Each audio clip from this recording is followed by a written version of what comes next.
2024 के चुनाव हो गए, नई सरकार बनने की तैयारी है, पर क्या हम जानते हैं कि हमारी संसद आखिर काम कैसे करती है? चलिए, आज इसी को आसान भाषा में समझते हैं। तो वोटों की गिनती पूरी हो चुकी है और अब ये साफ हो गया है कि अगले 5 साल देश की कमान किसके हाथ में होगी। जी हाँ, पूरे 543 लोकसभा क्षेत्रों को अपने नए प्रतिनिधि यानी सांसद मिल चुके हैं। यही वो लोग हैं जो संसद में हमारी और आपकी आवाज बनेंगे। तो सवाल ये है कि अब आगे क्या होगा, और सबसे बढ़कर कौन है ये नए चेहरे जो हमारे भविष्य से जुड़े कानून बनाएंगे? आइए इसी सवाल का जवाब ढूंढते हैं और सबसे पहले नजर डालते हैं हमारी नई यानी 18वीं लोकसभा की प्रोफाइल पर। ये जो आंकड़े अब हम देखने वाले हैं, ये सिर्फ नंबर नहीं है। ये बताते हैं कि इस बार संसद का मिजाज कैसा रहने वाला है, और इसमें कुछ बहुत ही दिलचस्प ट्रेंड्स दिख रहे हैं। अब ये देखिए, ये बड़ा इंटरेस्टिंग है। बीजेपी 240 सीटों के साथ सबसे बड़ी पार्टी तो है, पर बहुमत के आंकड़े से दूर है। इसका सीधा सा मतलब क्या हुआ? गठबंधन की राजनीति। अब कोई भी बिल पास कराना पहले जितना आसान नहीं होगा, आम सहमति बनाना एक बड़ी चुनौती होगी। 52%! सोचिए, आधे से ज्यादा सांसद पहली बार लोकसभा में पहुंचे हैं। ये अपने आप में एक बहुत बड़ी बात है। मतलब सदन में नए आइडियाज और नई ऊर्जा तो आएगी, लेकिन हाँ, संसदीय कामकाज को सीखने में थोड़ा वक्त भी लगेगा।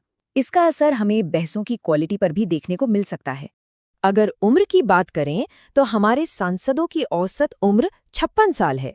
ज्यादातर सांसद करीब 52% 55 साल से ज्यादा उम्र के हैं। ये दिखाता है कि हमारी राजनीति में आज भी अनुभव को काफी तवज्जो दी जाती है। ये आंकड़ा है नई लोकसभा में महिला सांसदों का, करीब करीब उतना ही जितना पिछली बार था। पर एक बात ध्यान देने वाली है, दुनिया का जो औसत है वो करीब 26% है, तो हम अभी भी उससे काफी पीछे हैं। और ये महिलाओं के राजनीतिक प्रतिनिधित्व पर चल रही बहस को और हवा देता है। अच्छा, पढ़ाई लिखाई के मामले में हमारे सांसद काफी आगे हैं। 78% सांसद ग्रेजुएट या उससे ज्यादा पढ़े लिखे हैं, और जानते हैं 5% के पास तो डॉक्टरेट की डिग्री भी है। ये देश में पॉलिसी मेकिंग के लिए एक बहुत अच्छा संकेत है। ठीक है, तो हमने ये तो समझ लिया कि हमारे नए सांसद कौन हैं, पर अब सवाल ये है कि ये काम कहाँ और कैसे करते हैं। और यहीं पर एंट्री होती है भारत के पार्लियामेंट्री सिस्टम के दो अहम हिस्सों की, लोकसभा और राज्यसभा। ये टेबल देखिए, मामला एकदम क्रिस्टल क्लियर हो जाएगा। लोकसभा मतलब लोगों का सदन, जहां हम सीधे अपने नुमाइंदे चुनकर भेजते हैं। और राज्यसभा मतलब राज्यों की परिषद, जो राज्यों के हितों की बात करती है और एक स्थायी सदन है।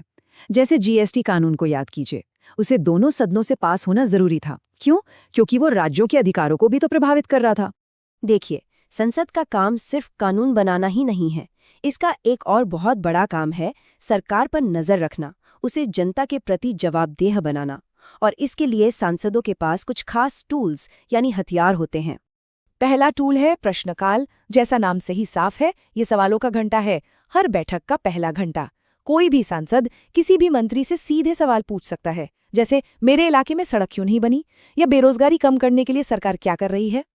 और प्रश्नकाल के ठीक बाद आता है शून्यकाल या 0 आवर। ये एक बहुत ही अनोखी चीज है। ये एक भारतीय इनोवेशन है। इसमें सांसद बिना पहले बताए कोई भी जरूरी मुद्दा उठा सकते हैं। मान लीजिए देश में कहीं कोई बड़ी घटना हो गई हो, तो उसे तुरंत सदन में उठाया जा सकता है। तो दोनों में जो बेसिक फर्क है वो याद रखने वाला है। प्रश्नकाल फॉर्मल है, जिसमें सवाल पहले से तय होते हैं, और शून्यकाल इनफॉर्मल, एकदम अर्जेंट मामलों के लिए होता है। खास तौर पर जो लोग प्रतियोगी परीक्षाओं की तैयारी कर रहे हैं, उनके लिए ये अंतर समझना बहुत जरूरी है। तो सरकार पर लगाम कसने के ये तरीके तो हमने देख लिए। अब चलते हैं संसद के सबसे बुनियादी काम पर, यानी कानून बनाने की पूरी प्रक्रिया पर।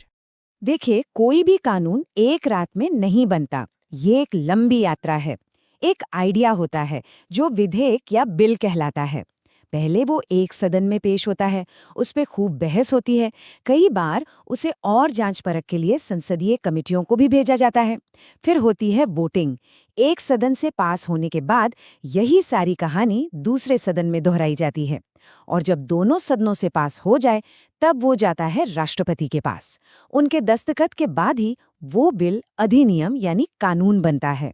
तो इस पूरी चर्चा से 3 मोटी मोटी बातें निकलकर आती हैं। पहली, हमारी नई लोकसभा में नए जोश और पुराने अनुभव का एक गजब का मेल है। दूसरी, लोकसभा और राज्यसभा दोनों की अपनी अपनी ताकतें हैं जो एक दूसरे को बैलेंस करती हैं। और तीसरी, प्रश्नकाल और शून्यकाल जैसे जो तरीके हैं वो हमारे लोकतंत्र को जिंदा और मजबूत रखने के लिए बहुत ज्यादा जरूरी हैं। और आखिर में एक बड़ा सवाल, ये 18वीं लोकसभा किस लिए जानी जाएगी? आधे से ज्यादा नए चेहरे हैं, राजनीतिक समीकरण भी बदले हुए हैं। क्या ये बड़े और ऐतिहासिक फैसलों वाली लोकसभा बनेगी या फिर सियासी खींचतान में ही उलझी रहेगी? खैर, इसका जवाब तो वक्त ही देगा, पर एक बात तो पक्की है, आने वाले 5 साल भारतीय लोकतंत्र के लिए बेहद दिलचस्प होने वाले हैं।